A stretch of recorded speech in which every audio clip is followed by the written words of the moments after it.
和400人一起去露營是一種什麼樣的體驗呢？事情是這樣的，我最近做了一個以物換物的露營活动，我們打算做300斤酸梅湯和600斤周黑鴨去和大家交換食物。不过計劃的挺好的，做的时候卻遇到特別多的意外。先是因為下大雨，導致酸梅湯的原料送不到了，我們後來跑了半個哈爾濱的中藥店才把這些東西都買齊。然後準備熬湯和洗鴨貨的時候，家裡又停水了，無奈之下，我們只能搬着這700-800斤東西去我媽家求救。結果剛收拾了2個小時，這邊又停水了。我當時看着那水龍頭，我都快哭了。我心這也不是本命年呢，怎麼能那麼這麼背呢？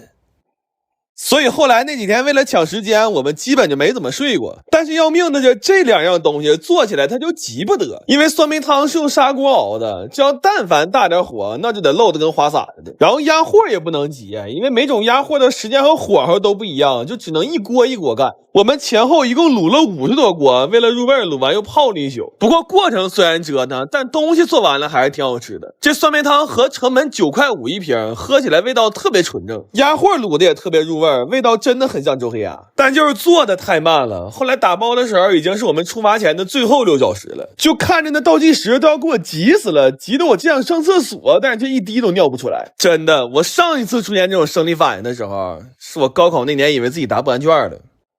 然後早上4點多天剛亮的時候，我們就準備出發了。帶這麼多東西出門，多虧了這家庭6座豪華 SUV 理想 L8了，超大後備箱特別能裝，而且還有大床模式，玩累了可以直接躺着用3屏聯播看視頻，這也太爽了。露營模式還能對外放電，這絕對是家庭首選了。歡迎狗送乘坐副駕，希望驢們露營玩得愉快。到這之後，我們把天幕支上了，就開始等着大家來了。我們這個活動的規則很簡單，就是哪怕只帶一塊口香糖來，也可以換走一份我們做的吃的。其實這個活動有且只有一個參與門檻，就是玩的高興。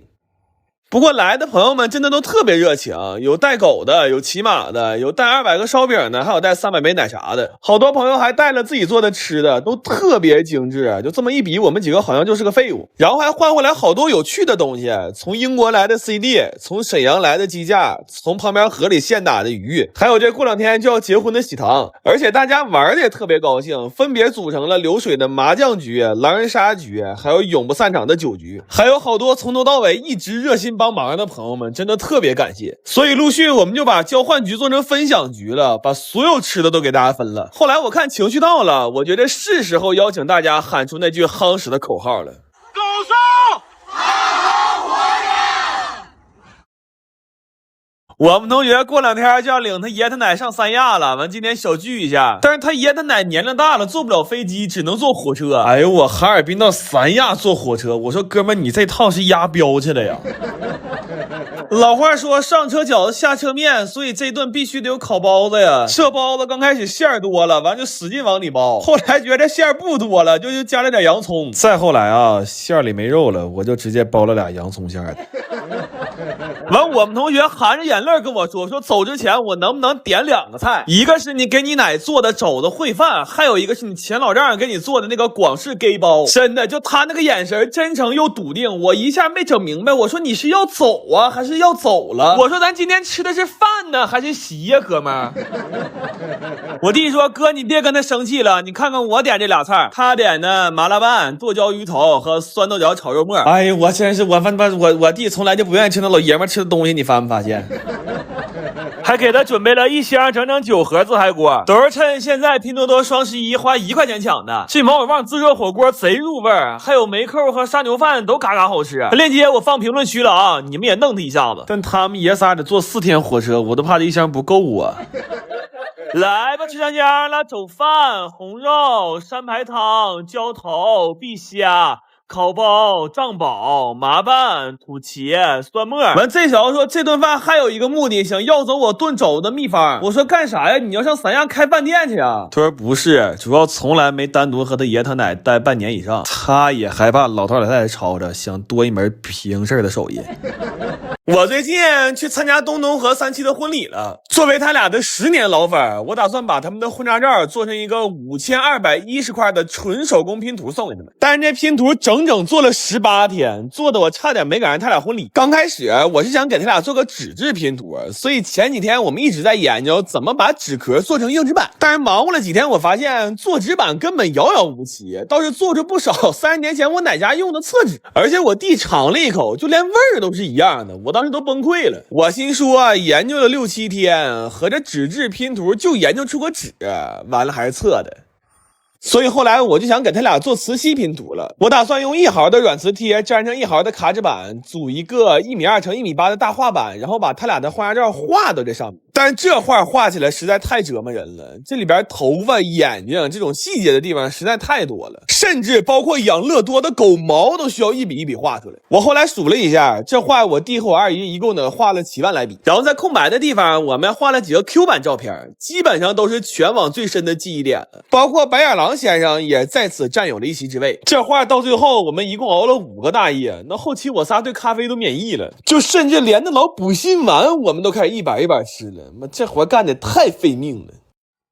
後來裁塊的時候，因為實在是沒法裁成拼圖形，就都讓我們給裁成不規則的滾刀塊了。但是裁的時候撒了好多紙屑，家裡整的賊亂。好在之前在抖音商城双11好物節買了個天可智能洗地機，恒压活水洗的賊乾淨，而且還是超长續航。我買的時候到手才2000多。现在左滑逛抖音商城或者直接點評論區就能買同款。抖音雙11打直球，一件立減不用湊，上亿神券更超值，超多好物都壓到了全網超低價，超好囤，你們快去看看吧。然後裁拼图的时候，我感受了一下，要真裁成5000多塊，那每一塊都太小了，所以最後折了個中，我們給它裁成了2999塊，而且裁完之後我們又把整個拼圖都拼上了，給他倆照了個相。我說但願這不是他倆唯一一次看到這個拼圖的全貌。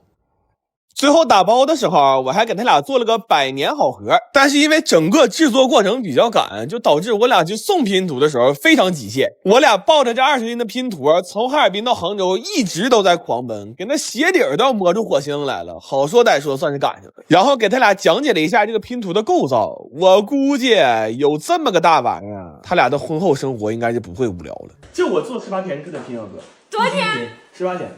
那我敢肯定你18天肯定拼不完。哎呦，我這一大鍋誰能頂住啊？我其實除了枸杞還有一個地中地，他是我爸的媽的弟弟的兒子的媳婦家孩子。他說好長時間沒擦大哥了，今天來看看我倆。扛了2箱焙火燃茶上來，說串門不能空手。哎呀，上我家拿茶葉的不少，帶茶水的真是頭一個。我昨天問他想吃點啥，他想到早晨3點多告訴我鍋包肉、魚香肉絲、麻婆豆腐和雞公煲。我說哥們就這麼幾個快餐店的菜，那至於想到天亮嗎？他說哥呀，我不到這個點我聽不到自己內心的聲音。他內心的聲音其實就是蓋飯，但他含喇子盡頭應該就是我這鍋大骨棒。我一個沒看住，他把我準備炒回鍋肉的五花肉全扔裡了。我現在覺得這點蔥綠的恰到好處。完了，我問他是否小酌，他說還是喝茶吧，20來歲該養生了。這焙火燃茶是無糖的，用的還是大紅袍，特別純粹的茶香，他爸都挺願意喝，配着一桌子香的辣的，正好解解膩。然後他跟我說你家肯定有豬油，能不能給我來一碗豬油拌飯？真的，我懷疑他這300斤體重裡起碼有200斤是心眼子。來吧，吃香香了，豬飯、魚肉、鍋包、五穀蒜、五花前刃、茄末、婆夫、黃雞、牛滑，還有他要啄一下的燃茶，還得說胖子會吃，這白肉蘸點蒜泥，當時給我香迷糊了。我又來了一碗麻婆豆腐蓋豬油拌飯，這香味活該得想到天亮。完這小一口大骨頭，一口燃茶呀，因為這每瓶有11克膳食纖維，他喝完了能刮过肚子裡。你瞅他吃這麼香，我說你說句實話吧，是不是家裡有啥狀況供不起你了？他說哥呀，我媽在家只給我吃水煮菜，我唯一能吃點有滋味的是健胃消食片。我爸跟我媽在家吵吵了，他倆一個想出去吃，一個想在家吃，然後在僵持階段，他倆幾乎是一起說的，讓你兒子回來做唄。你說這人退休了能閒成這樣啊？2口打仗6韓玩。我回來一看，羊蝎都換好了，我也沒整明白這是什麼套路啊，整不明白就不整了。這倆人啊，就屬於在水塘裡挖藕，那心眼太多了。這肘子，我說咱今天烤一次試試唄。我媽說我幫你扎眼吧，還解恨了。我說媽，你別這樣，我一貫勸分不勸和呀。這個降湯養血的是一個老師傅給的方，他說他們飯店靠這方子火了20年，完他帶着方子出來单幹来了，第2年就倒閉了。這條魚眼肚瞪那麼老大，我也不知道因為啥，下的粉條給它一起撈了，这個菜就叫德芙妮炖大眼兒。这灶這麼站着，啥時候能吃上飯呢？好在家裡有一個真米析出機，設置好時間和溫度，新手小白也能煎出專業級味道。你想要幾分熟就能幾分熟，而且還能炒菜，輕鹽少油，告別猛火爆炒，讓你的飲食更健康。我媽說頭2天燉只雞才25分鐘，我說媽，我這蝎子撈了快2小時了，你早他媽寻思啥了？我媽告訴我父債子償。來吧，吃香香了，得烤肘、北水肚、蝦炒白肉、醬蟹、肉芽、飞牛、磨茄、闹大眼。我怕他俩吵吵，我吃飯给我姑都找来了，然後又把我弟贡獻出來了。这娘俩舍命陪我媽喝呀。后來互相搀扶着回的家，他俩真辦事啊，啥也別說了，我以後對我姑父好點。